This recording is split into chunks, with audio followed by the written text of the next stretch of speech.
Letter 1. On Saving Time, by Lucius Annaeus Seneca. Greetings from Seneca to his friend Lucilius. Continue to act thus, my dear Lucilius. Set yourself free for your own sake. Gather and save your time, which till lately has been forced from you, or filched away, or has merely slipped from your hands. Make yourself believe the truth of my words, that certain moments are torn from us, that some are gently removed, and that others glide beyond our reach. The most disgraceful kind of loss, however, is that due to carelessness.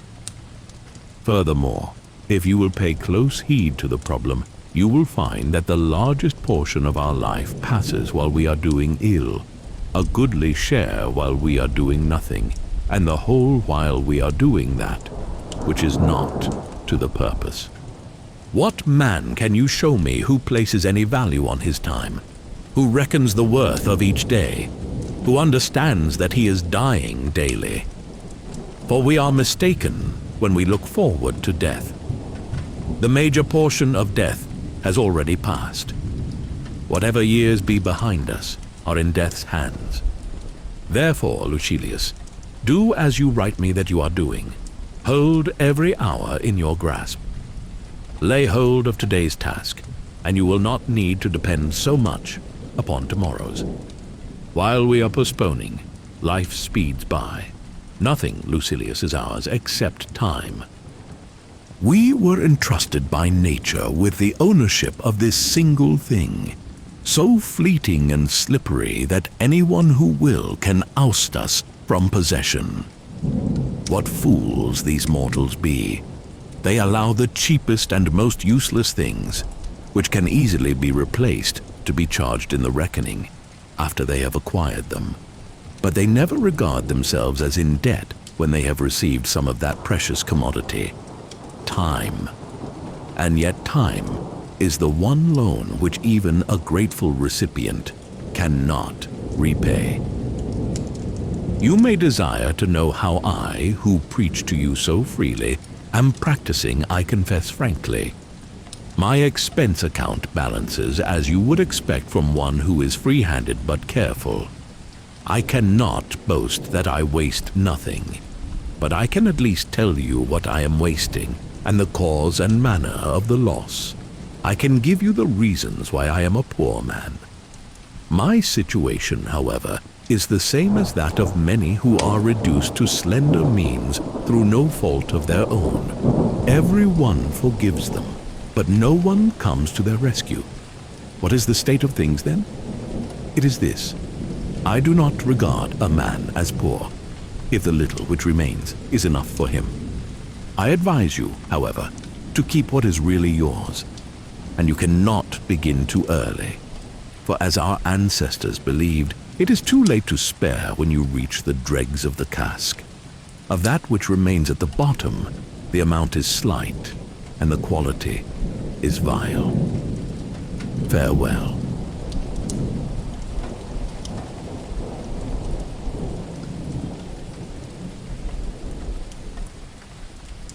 Letter 2. On Discursiveness in Reading, by Lucius Annaeus Seneca. Judging by what you write me, and by what I hear, I am forming a good opinion regarding your future. You do not run hither and thither and distract yourself by changing your abode, for such restlessness is the sign of a disordered spirit. The primary indication to my thinking of a well-ordered mind is a man's ability to remain in one place and linger in his own company. Be careful, however, lest this reading of many authors and books of every sort may tend to make you discursive and unsteady. You must linger among a limited number of master thinkers and digest their works if you would derive ideas which shall win firm hold in your mind. Everywhere means nowhere. When a person spends all his time in foreign travel, he ends by having many acquaintances, but no friends. And the same thing must hold true of men who seek intimate acquaintance with no single author, but visit them all in a hasty and hurried manner. Food does no good and is not assimilated into the body if it leaves the stomach as soon as it is eaten. Nothing hinders a cure so much as frequent change of medicine. No wound will heal when one salve is tried after another. A plant which is often moved can never grow strong. There is nothing so efficacious that it can be helpful while it is being shifted about. And in reading of many books is distraction. Accordingly, since you cannot read all the books which you may possess, it is enough to possess only as many books as you can read. But, you reply, I wish to dip first into one book and then into another. I tell you that it is the sign of an overnice appetite to toy with many dishes, for when they are manifold and varied, they cloy but do not nourish. So you should always read standard authors, and when you crave a change, fall back upon those whom you read before. Each day acquire something that will fortify you against poverty, against death, indeed against other misfortunes as well. And after you have run over many thoughts, select one to be thoroughly digested that day. This is my own custom. From the many things which I have read, I claim some one part for myself. The thought for today is one which I discovered in Epicurus, for I am wont to cross over even into the enemy's camp, not as a deserter, but as a scout. He says, "Contented poverty is an honorable estate." Indeed, if it be contented, it is not poverty at all. It is not the man who has too little, but the man who craves more that is poor.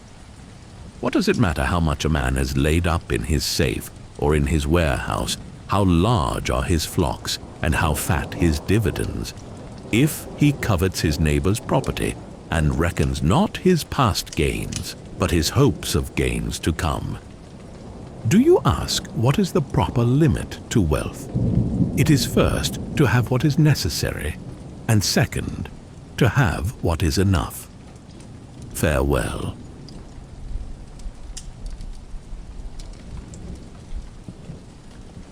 Letter 3. On True and False Friendship, by Lucius Annius Seneca.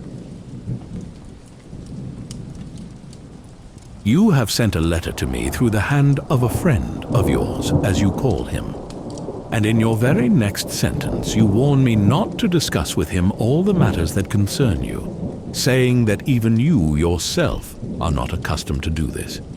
In other words, you have in the same letter affirmed and denied that he is your friend. Now, if you used this word of ours in the popular sense and called him friend, in the same way in which we speak of all candidates for election as honorable gentlemen, and as we greet all men whom we meet casually, if their names slip us for the moment, with the salutation, "My dear sir," so be it. But if you consider any man a friend whom you do not trust as you trust yourself, you are mightily mistaken, and you do not sufficiently understand what true friendship means. Indeed, I would have you discuss everything with a friend, but first of all, discuss the man himself. When friendship is settled, you must trust. Before friendship is formed, you must pass judgment. Those persons indeed put last first and confound their duties, who, violating the rules of Theophrastus, judge a man after they have made him their friend, instead of making him their friend after they have judged him. Ponder for a long time whether you shall admit a given person to your friendship, but when you have decided to admit him, welcome him with all your heart and soul. Speak as boldly with him as with yourself. As to yourself, although you should live in such a way that you trust your own self, with nothing which you could not entrust even to your enemy. Yet, since certain matters occur which convention keeps secret, you should share with a friend at least all your worries and reflections. Regard him as loyal, and you will make him loyal. Some, for example, fearing to be deceived, have taught men to deceive. By their suspicions, they have given their friend the right to do wrong. Why need I keep back any words in the presence of my friend? Why should I not regard myself as alone when in his company? There is a class of men who communicate to anyone whom they meet matters which should be revealed to friends alone, and unload upon the chance listener whatever irks them. Others, again, fear to confide in their closest intimates, and if it were possible, they would not trust even themselves, burying their secrets deep in their hearts. But we should do neither. It is equally faulty to trust everyone and to trust no one. Yet the former fault is, I should say, the more ingenuous, the latter, the more safe. In like manner, you should rebuke these two kinds of men, both those who always lack repose and those who are always in repose. For love of bustle is not industry. It is only the restlessness of a hunted mind. And true repose does not consist in condemning all motion as merely vexation. That kind of repose is slackness and inertia. Therefore, you should note the following saying, taken from my reading in Pomponius. Some men shrink into dark corners to such a degree that they see darkly by day. No, men should combine these tendencies, and he who reposes should act, and he who acts should take repose.